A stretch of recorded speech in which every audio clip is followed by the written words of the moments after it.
જય ગજાનંદ, જય માતાજી। આપણા શરીરની અંદર અત્યારે એક ટ્રેન્ડ ચાલ્યો છે।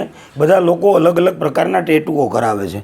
ટેટુ બીજા ગમે તે કરાવો એનો વાંધો નથી, પણ ક્યારેય પણ તમારા શરીરની અંદર કોઈ પણ વેદનો મંત્ર ન લખાવો, ક્યારેય કોઈ પણ ભગવાનનું સ્વરૂપ તમારા બોડીની અંદર ન સિદ્ધરાવો।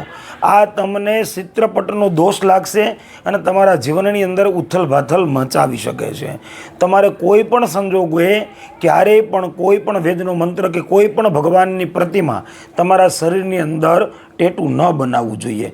આપણે શોષકર્મ કરતા હોય, લઘુશંકા જતા હોય, દીર્ઘશંકા જતા હોઈએ, અને ભગવાન છે એ પૂજનીય છે, વંદનીય છે, જેની આરાધના, જેની સાધના, જેની અર્ચના આપણે કરીએ છીએ, તો એ ભગવાનનું ક્યારેય પણ ચિત્ર દર્શન આપણા શરીરની અંદર આપણે ન બનાવવું જોઈએ। આ બાબતની ખાસ કાળજી રાખજો। બને એટલો આ વિડીયોને શેર જરૂરથી કરી દેજો અને કમેન્ટની અંદર જય માતાજી જરૂરથી લખી દેજો। જય ગજાનન, જય માતાજી।